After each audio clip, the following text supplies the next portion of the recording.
Hello guys, welcome back to a video. Today we will be discussing about the synthesis and degradation of lysine.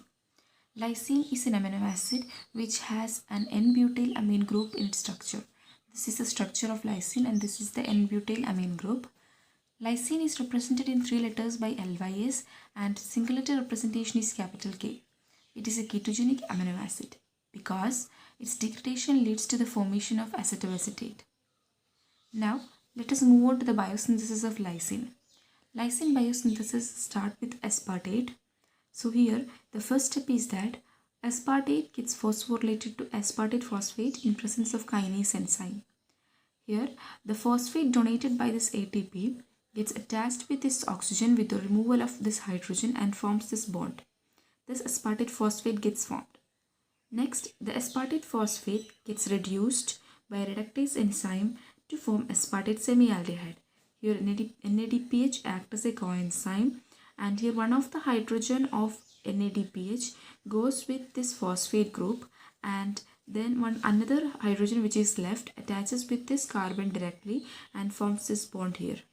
So this much group gets removed and along with that hydrogen of NADPH and then the remaining hydrogen of NADPH attaches with this carbon and forms this bond here. Thus aspartate semialdehyde is formed. The aspartate semialdehyde thus formed combines with a molecule of pyruvate to form hydroxytetrahydrodipicolinate. If you look here, this is the pyruvate molecule and it combines with its CH3 group to this carbon of aspartate semialdehyde and forms this bond here. One of the hydrogen of the CH3 attaches with this oxygen and forms this OH group here. Thus this intermediate hydroxytetrahydrodipicolinate is formed. This intermediate is unstable and it undergoes spontaneous dehydration to form a cyclic structure called dihydropicolinate. If you look here, two water molecules are removed. So the first water molecule needs to be removed and for that the OH group of water molecule gets removed from here and the hydrogen gets removed from here. Thus the first water molecule gets removed and a double bond will be formed in between these two carbon atoms. For the second water removal, the two hydrogen of water gets removed from this amino group and the oxygen gets removed from this keto group and thus the second water molecule gets released and thus a bond is formed in between this carbon and this nitrogen and it is shown here. The first bond between these two are shown here and the second bond between this carbon and this nitrogen is shown here and a cyclic structure gets formed. It is dihydropicolinate. This dihydropicolinate then undergoes reduction in presence of reductase enzyme to form delta prime piperidine 2,6-dicarboxylate. This here NADPH2 donates two electrons, two hydrogens to this structure and forms this compound here. One of the hydrogen gets attaches with this CH group and forms CH2. The second hydrogen gets attaches with this CH group and forms this CH2 here and a single bond result in between these two carbon atoms.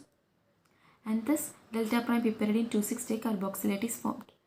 This compound then undergoes cleavage in presence of water molecule and then combination of succinyl-CoA to form N-succinyl 2-amino-6-keto L-pimelate.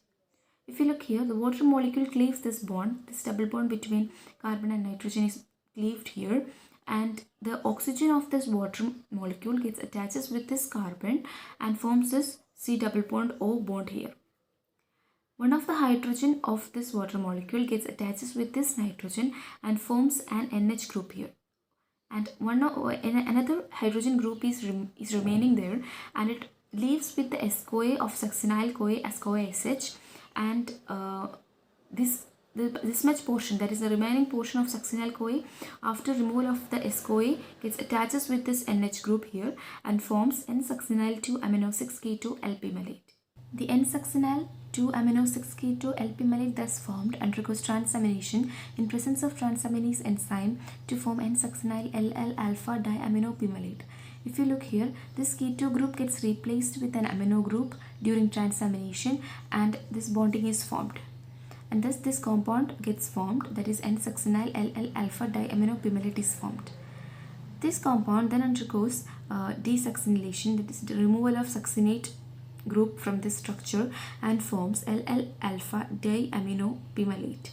if you look here, water molecule cleaves this bond here, and the OH group of water molecule leaves with this succinyl group, and the hydrogen gets attaches with this NH group and turned as NH2 and forms this compound here, LL alpha diaminopimolate.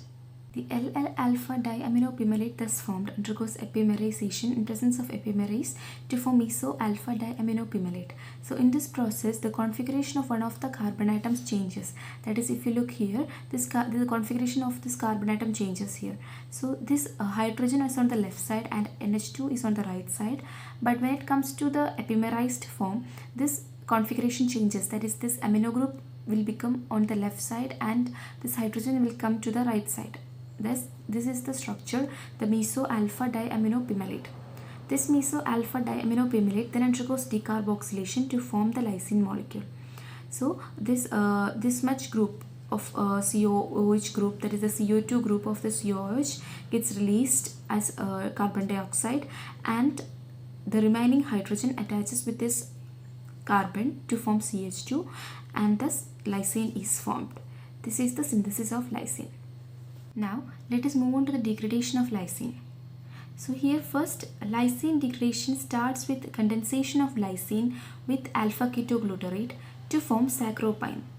So here this lysine condenses with alpha ketoglutarate and forms saccharopine here. So here in the first step, during the condensation, a molecule of water is removed. The 2 hydrogen of this water molecule gets removed from this amino group, and the oxygen of this water molecule gets removed from this keto group.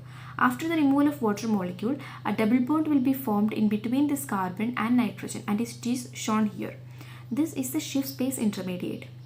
This Schiff's base intermediate then undergoes dehydrogenation and forms saccharopine. Here NADPH2 donates 2 hydrogen. One of the hydrogen joins with this nitrogen, and the next hydrogen joins with this carbon and forms NH and CH here, and a single bond will result. This is the saccharopine molecule. The saccharopine thus formed undergoes dehydrogenation and hydration and split up into 2 compounds, that is alpha amino adipate semialdehyde and glutamate. If you look here, the NAD plus accepts one of the hydrogen from this CH2 group and leaves a CH group here. Now the water molecule comes and break up this bond between this CH and NH here. The oxygen of water molecule attaches with this carbon and forms a double bond there. Then one of the hydrogen of water gets attaches with this hydrogen or this nitrogen and forms an NH2 there. That is this bond here. Next, the remaining hydrogen leaves with NAD plus as NADH2. So one of the hydrogen is accepted from this CH2 molecule, and the second hydrogen is accepted from the water molecule, which leaves as NADH2. The oxygen of water attaches with this CH group and forms this aldehyde group here. Next, the hydrogen of water molecule attaches with this NH group and forms NH2 there. Thus, alpha amino adipate semialdehyde and glutamate is formed. Now, in the next step, this alpha amino adipate semialdehyde undergoes dehydrogenation to form alpha amino adipate. If you look here, we can say that NAD plus accept 2 electrohydrogen from here, from this compound. So, one of the hydrogen is accepted from here, and one of the hydrogen gets accepted from the water molecule. That is, NAD plus accept 1 hydrogen from water molecule, and the next hydrogen will be accepted from this aldehyde group and thus leaves as NADPH2. There is remaining OH group with this water molecule, and it attaches directly with this carbon and forms an OH there. That is, COH group is formed. This alpha amino adipate is formed from alpha amino adipate semialdehyde. The alpha amino adipate thus formed undergoes transamination in presence of transaminase enzyme to form alpha keto adipate. So if you look here, this amino group gets replaced with a keto group, and thus alpha keto adipate is formed. This alpha keto adiptate then undergoes decarboxylation and dehydrogenation and also addition of CoA SH to form glutaryl-CoA. So if you look here, this CO2 gets removed from here.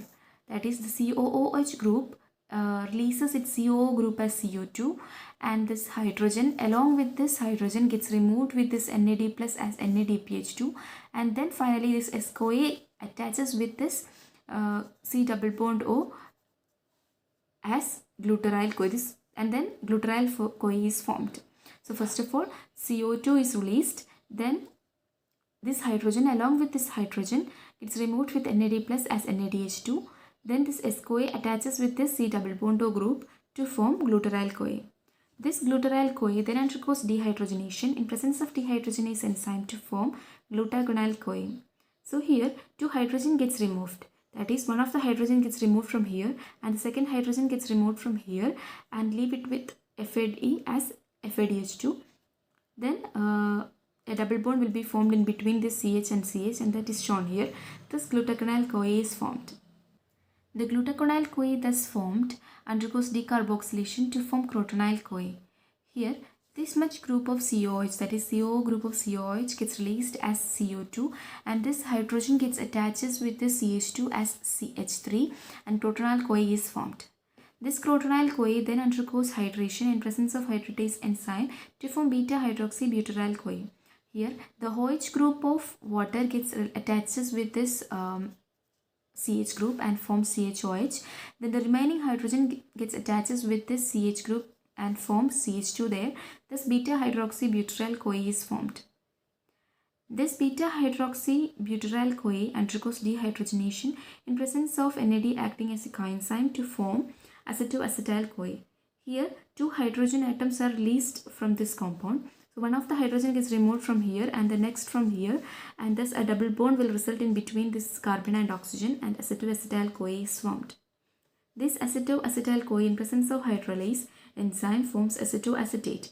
Here this much portion is cleaved in presence of water, that is the OH group of water gets attaches with this C double bond O, and the remaining hydrogen gets released with this SCOA as CoA SH.